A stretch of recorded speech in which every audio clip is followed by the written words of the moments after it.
Hello, welcome back to my channel. If you are new here, welcome. My name is Eva. We have a very exciting video today. We are going to be reviewing, swatching, comparing, trying on all four of the new, very limited edition Chanel Les Four Ombres Boutons eyeshadow palettes. Now, I know if you are French or can speak another language, you are rolling your eyes right now at my terrible French pronunciation. All those years of French clearly have evaporated from my brain. But if you are interested in learning more about these quads, seeing them swatched, seeing someone who's not the best with eyeshadow apply them to see if they're beginner friendly, then go ahead and keep on watching. Okay, so Chanel launched 4 new, very limited edition eyeshadow palettes, and each of these palettes are inspired by Chanel buttons from the past, hence the name of the collection.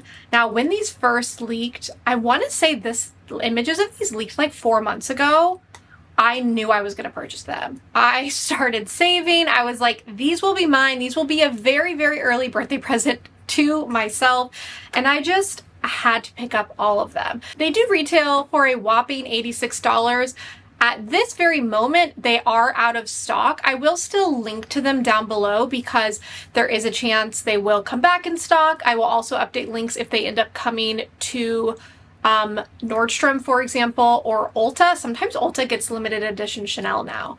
Also, I want to recommend, you can always call up a Chanel dedicated beauty store and speak to someone over the phone. And if they physically have any of these palettes in their store, you can ask them if you're able to purchase over the phone and have them mailed to you.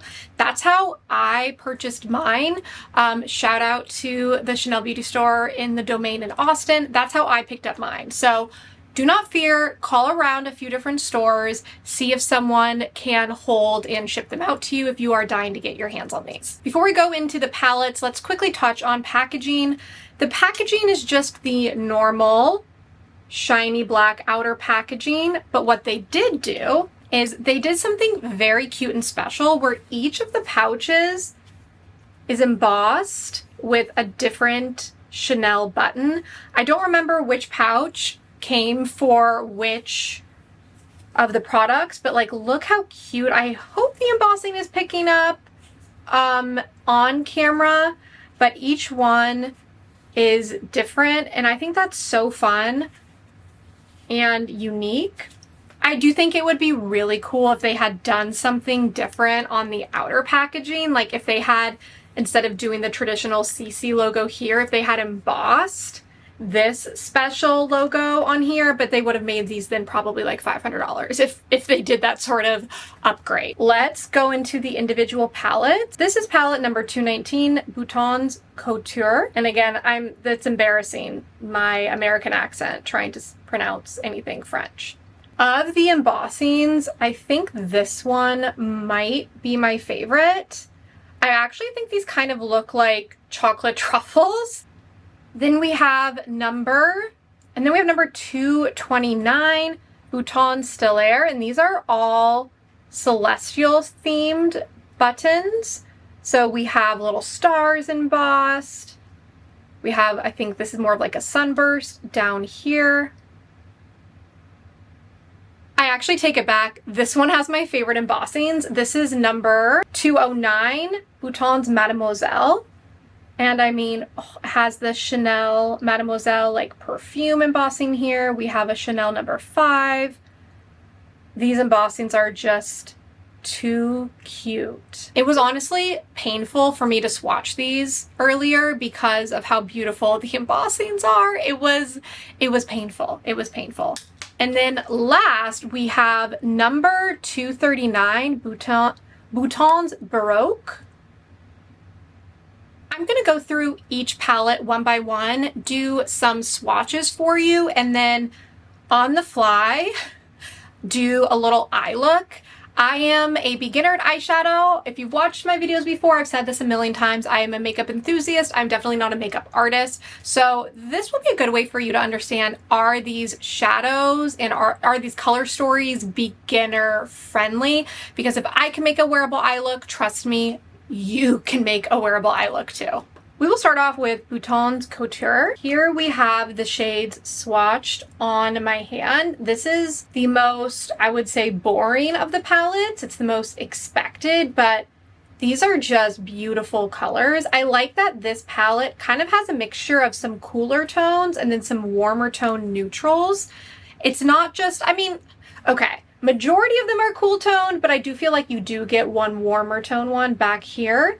They swatched very smooth. They had the normal level of Chanel pigmentation, which isn't going to be a crazy amount of pigmentation. Now, let me go through and attempt an eye look with this. Let's see if I'm able to make a wearable look with this palette. I am starting off by going in with this light shade here with my Smith Cosmetics 256 brush. I'm just going all over the lid.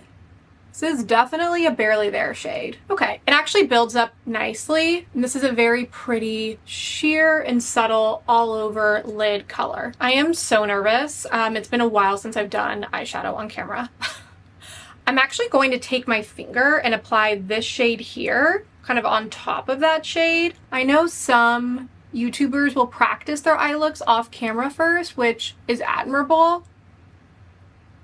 I don't know if I could ever be that much of a planner, to be honest. Ooh, okay, that's so pretty. Wow, okay. Those two together, layered on top of one another, that's a very pretty, subtle, everyday shade. I really like that shimmery taupe. Okay, we're getting somewhere, we're getting somewhere. Now for the crease, I'm going in with my Vive 223 eyeshadow packer. Debating which one I'm gonna put in my crease, but I think I'm gonna go in, actually, I'm going to go in with this shade here just to deepen it up. That blended out quite nicely. I will actually blend it now though with probably my favorite eyeshadow fluffy brush of all time. This is the Wayne Goss 16 brush. I like that. I think that's very pretty and definitely wearable. We still need to work this deep shade into the look. I am going to use one of the little Chanel, whatever you call these things that come with the product, and I'm just dipping in. We're being a little wild today. I'm gonna see if I'm able to like line my lid using that, like a blurred out liner. Oh, that actually works quite well. I always like throw these out, I'm not gonna lie, because I feel like they're pretty useless, but I do feel like it does give a nice smudgy kind of line on the lash line. And then for the outer crease, I am going to apply that same shade again, so this deeper one, so we can deepen it up further.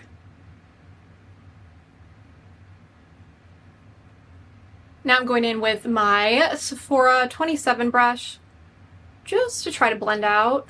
I'm notoriously terrible at blending eyeshadows because I'm very impatient, and blending takes patience, but these are blending out very easily. I carried it up a little bit too high, but at least in my mirror and in the viewfinder, this looks pretty nice. Again, this is not going to be an intricate look, but I don't really do intricate eye looks. So this lets me know, is this going to be a palette that I could use for everyday wear, because I'm able to quickly just throw something over my lid in the crease and then maybe something on the lash line? And the answer for this one is yes. So here we have the eye look with number 219, and this is the Couture palette. I'm gonna stop saying Boutons because it's embarrassing when I say it. Next, let's do 239 Baroque. This is the palette that I am the most scared to use because it has a purple in it. So we are going to go ahead and get this one over with, but oftentimes when there's a palette that I'm scared of, it ends up being my favorite. So here we have the shade swatched, and that purple is actually quite light, shimmery, and ethereal. It's not as deep as it appears in the pan, which is something I want to mention. It's actually very, very pretty and sheer, but in a good way. But let's attempt this look. I'm going to start off by applying this shade here. This is like a peachy nude all over my lid. Going back in with that Smith Cosmetics brush. I should also mention that I am not priming my lids because I'm going to be doing multiple eye looks. I don't know, that just sounded painful. So we're just going on naked lids right now. Here we have that shade. It is very sheer and very barely there. I want to mention that right off the bat. Again, that's kind of the style of the Chanel shadows, but this one in particular, I mean, it's very pretty. This is something that would be really pretty, like I would wear for going into the office, of something that's very, very sheer, but you're not going to see much. Now I want to go in, what do I want to do? I'm going to go in with this gold shade. This shade is very, very creamy to the touch. And I'm going to kind of just tap that on here in the inner corner, or rather the inner half of my lid. Again, not super over the top vibrant, but that's what you're going to get with a Chanel formula. So we have that tapped on in the inner corner. I like that shade. You can definitely see that shade way more than that first one. I'm gonna go in with my finger on that purple shade, and we're gonna do purple on the outer half of my lid. And the reason why I'm using my fingers is because these are so sheer, and I wanna see if I'm using my finger with these, if they'll pack more of a punch. So here we have that purple on that outer corner. And then I want to, again, I'm not very creative with my eyeshadow. I want to go in with this deeper shade here, this like coppery one. And I want to go into my outer V area of my eye. I'm actually going to take it into the crease. Okay, wait, this looks so good up close. I think it's because they are so sheer that once you start to really layer them, you kind of get an ombre effect on the eye. This actually looks so pretty. These colors together, it's kind of creating a little bit of like a sunset look on my lids. Maybe I'm delusional, but I feel like this eye look looks so pretty. So here we have the look with Baroque. Next, we have the Mademoiselle palette. Here we have the swatches. They are very pretty. They're very subtle. We have one shimmer, a couple of, I would say, satins, and then more of a satin matte. I accidentally wasn't recording, and so you didn't see me do this, but I already applied this shade here all over the lid. It's nothing to write home about so far. And then I'm going to go in with the taupey shade here in my crease. We are doing things a little out of order on this one, just because, why not? Okay, we worked that shade into the crease for a little bit of subtle definition. Now on the lid, I want to go in with the two different pinks. I'm going to go in with this lighter one here on the inner half of my lid, and then we will go on the outer half with this one. I'm going to go in with my finger. This shade I feel like looks a little chalky on the lids, so I'm not loving that. Now I'm going in with that other pink shade, and then I'm going to go back in with that taupe color here and just put that in my crease. Okay, I actually take it back. That other pink shade isn't really chalky. I think when I was just first applying it, it looked a little chalky, but looking in the viewfinder and in my mirror here, it looks perfectly fine. I am trying to really build up this taupe color though to give more definition, and I'm finding it a little bit hard to do so. It's very subtle. Okay, that's where I'm going to stop with this. So this is the look we have for Mademoiselle. Last but certainly not least, we have number 229 Stellaire. In this palette, we have a satin shade followed by three very pretty, sparkly, metallic shades. Now, these are still going to be, you know, Chanel metallic, so they're not going to be super, super metallic, but they are very shimmery, especially for being from Chanel. For this one, I don't know what I'm going to do. I think maybe I'm going to do the metallics like going along my lid here and then apply this taupe one in the crease. Let's try that. I feel like this taupey shade is just doing nothing.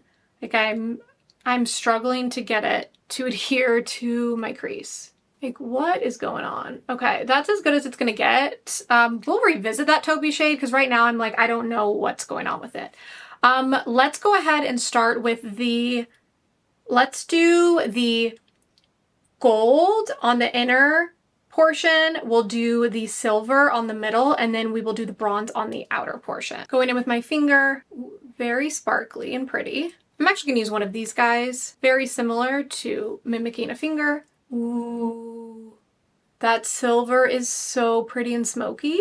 The thing that I love about these shadows is they just blend really beautifully into one another. So if you want to do one of these like ombre type of looks, these shadows are really, really great for that. Okay, and then for the outer corner, let's go in with the bronze. I'm going back to the finger.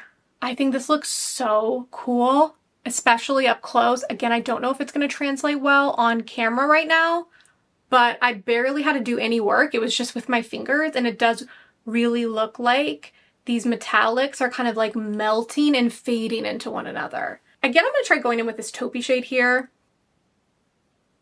Okay, that taupey shade is honestly useless on me. I don't know what's going on, but I can't get it to show up. So that's annoying. Just going back in with each of the colors to build it up a little more. And this is where I would stop. Before applying, of course, mascara and liner. So here we have the look with number 229 Stellaire.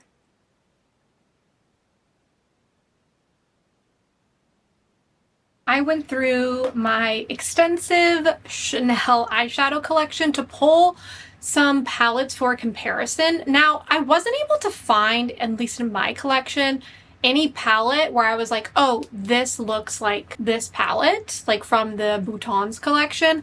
But I did pull palettes that had what I thought to be maybe similar shades that I wanted to share with you. And again, I don't own every single Chanel eyeshadow palette. I mean, goals, dreams.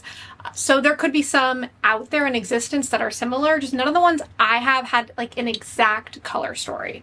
I do want to start off by comparing that purple from the Baroque collection, because I was surprised how many Chanel purples I have in my collection. I think it's because whenever they do more of like a fun, bright shade, I'm drawn to it because it's something different from Chanel. So we are going to swatch again this purple shade from Baroque. This shade is such a surprise hit for me. Like, I really wasn't expecting to love it as much as I do. So here we have Baroque. And then I did pull from my collection the 68 Délices. Oh my gosh, I'm embarrassing myself. This palette, you know which one I'm talking about. And I am going to swatch that purple next to Baroque, so that way if you own this palette and you were drawn to Baroque just for the purple, you can know if they're the same. So they are different. The one in the Baroque palette has visible shimmer in it, whereas this one is more of a beautiful sheer wash of lilac, does not have any visible shimmer. And it's also lighter. The Ombres one is deeper. I also pulled the individual single shadow in the shade 250 Mauve Sucré. I love these Chanel single shadows. They're just so delightful and delicious. Okay, so here we have the one from the single shadow. I hope it's coming up on camera. It's a little bit difficult with my lighting, I apologize. So this one is going to be even lighter than the lilac shade from the Délices palette. We also have 88 Coral Treasure. This is actually more of a pink, but it does also have sparkle. That's from Coral Treasure down here. And then I have one more purple I wanted to swatch. It is the beautiful purple from the 387 Utopia palette, which is here. It's a sheer like duochrome, so it doesn't pick up super well on camera, but I would say all of these purples are definitely different, and the only similarity between them is their purples. So if you want the Baroque palette, but you were concerned about purple overlap, you're good, you are in the clear. The next comparison we have is the Stellaire palette, and we are going to be comparing it to last year's holiday launch. This was the Lumiere Graphique collection. I did some swatches. So here we have the silver in the Boutons Stellaire palette. And then these are the silvers in the Graphique palette. They are quite different in tone. They are silver, but they are different. And then here we have the bronze shade from Stellaire. And then on the outer portion of my wrist, it's very hard to see. I swatched what I thought was like a bronze shade from the Graphique palette, but it's more of just like a sheer wash of gold. So no overlap there. I thought maybe there was going to be some overlap between Mademoiselle and one of the Boutons palettes from last year, but there's really not. Like, I was not able to find in my collection any like color story overlaps of the ones that I own. So that's a good thing in my opinion, but again, I don't own every single Chanel palette. Now for my final thoughts on this collection. I feel very mixed about it. I feel very mixed, so I'm just kind of gathering my thoughts right now. I will say I'm kind of disappointed in this palette, Mademoiselle, and I'm honestly kind of disappointed in the Couture palette as well. I feel like these shadows just didn't show up as much as I would hope they would. I mean, yes, they're Chanel, they are going to be more subtle, but I just felt like these two were kind of boring and didn't really impress me. I wasn't like super keen on the looks I created. So if you are a beginner like me, I don't know. I don't know if you'll love these. I mean, the tones are pretty, but for these ones, I would say like if you're purchasing them, you're just purchasing them for the imprint. Like, they're nothing special. I feel like you can get a similar look with one of the basic Chanel palettes that's not going to have the markup of being limited edition. Surprisingly, my favorite palette of the bunch is the Baroque one. I almost did not pick it up because this purple scared me, but I really love this palette. I liked the look I was able to create. It's very subtle, but still a little bit fun, where you're actually going to be able to like see more of these colors on the lid. So this one is my favorite and my top recommendation. But then my second favorite is going to be the Stellaire palette. I love the look I was able to create. This is a more wearable metallic. Like, this is metallic I could wear to the office without feeling like I don't look professional or like corporate enough. So these are subtle, beautiful metallics. I will say, if you own the holiday collection from last year, like, yes, the shades are different, but you can still do kind of that ombre metallic eye look. So I don't think you necessarily need both of them. If you're like on the fence and these come back in stock and you already own this and you're trying to eliminate this palette for some reason, that can be your reason. But my top two are definitely this one and then the Baroque one. So I'm very glad I picked these up. The other two, I'm not like mad at them. I need to play around. This was definitely like a first impression of the eye look, but I'm not immediately excited about those two. So it's kind of like a middle of the road review. I would say, like, I like what they did with the embossing on them. I think it's a fun idea with the buttons, but I do wish all of the palettes were a little bit punchier, like the Baroque and the Stellaire one, because it is limited edition. I don't quite know if we need palettes that look like every other palette with just the special embossing. So that's how I feel about the Mademoiselle palette and the Couture palette. I hope this video was helpful. I hope it calmed you down if you felt a lot of FOMO. Like, at the end of the day, not only is it just makeup, but these aren't like the craziest, most amazing palettes of all time. Definitely love two of them, but if they come back in stock, I would consider checking out Stellaire or Couture. If this video was helpful, would love if you consider following me on Instagram, subscribing to my channel, and then check out the links down below. If they come back in stock, I will go ahead and update the links down below and let you know in the comments section. Thanks so much for tuning in.